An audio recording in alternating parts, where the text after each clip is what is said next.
ഞങ്ങളുടെ നിലപാട് കുറച്ച് ദിവസമായി എല്ലാവരും ആരാഞ്ഞുകൊണ്ടേയിരിക്കുന്ന ഒരു കാര്യമായിരുന്നു. ഞങ്ങളുടെ നിലപാടിൽ മാറ്റമില്ലാത്തത് കൊണ്ട് തന്നെയാണ് ഞങ്ങൾ ആ ഘട്ടത്തിൽ ഒന്നും അറിയിക്കാഞ്ഞത്. തീർച്ചയായും ഞങ്ങൾ ദേശീയ വിദ്യാഭ്യാസ നയത്തിനെതിരാണ്. അത് ആ നിലപാട് അതുപോലെ തന്നെ നിലനിൽക്കുന്നു. ദേശീയ വിദ്യാഭ്യാസ നയം ചെറുക്കപ്പെടേണ്ടതാണ്. അതിൻ്റെ ഉള്ളിലെ വർഗീയ കാഴ്ചപ്പാടുകൾ എല്ലാ കാലഘട്ടത്തിലും അത് തുടങ്ങിയ ഘട്ടം തൊട്ട് അത് നടപ്പിലാക്കിയതിന് ശേഷവും ഇപ്പോഴും ഞങ്ങൾ ശക്തമായി അതിനെ എതിർക്കുന്നു. അപ്പോൾ PM ശ്രീയുമായി ബന്ധപ്പെട്ട ആദ്യഘട്ടത്തിൽ തന്നെ SFI അതിൻ്റെ അഭിപ്രായം അറിയിച്ചതാണ്.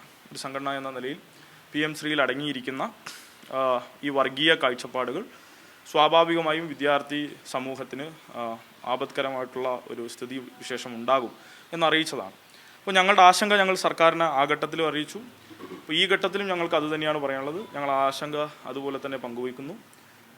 പാഠപുസ്തകങ്ങൾ കേന്ദ്ര സർക്കാർ തീരുമാനിക്കുക, കരിക്കുലത്തിൽ ഇടപെടുക, ഇതൊന്നും അനുവദിക്കാൻ കഴിയാത്തതാണ്. എന്നാൽ ഒരു ഫെഡറൽ സ്റ്റേറ്റ് എന്ന നിലയിൽ കേരളത്തിൻ്റെ പരിമിതികൾക്കുള്ളിൽ നിന്നാണ് ഇത് തീരുമാനിച്ചത് എന്നാണ് അറിയാൻ കഴിഞ്ഞത്. തീർച്ചയായും നമ്മൾ നികുതി കൊടുത്ത് ആ നികുതിയുടെ വിഹിതം നമുക്ക് കിട്ടണം എന്നുള്ളത് സ്വാഭാവികമായ ന്യായമാണ്, അത് കിട്ടണം. എന്നാൽ അതിനോടൊപ്പം അവർ ഉദ്ദേശിക്കുന്ന തരത്തിൽ വർഗീയത ആളിക്കത്തിക്കാനോ അത് വളർത്താനോ അനുവദിക്കാൻ കഴിയില്ല എന്ന് തന്നെയാണ് ഞങ്ങളുടെ നിലപാട്. കേന്ദ്ര സർക്കാരിനെതിരെ നിലപാട്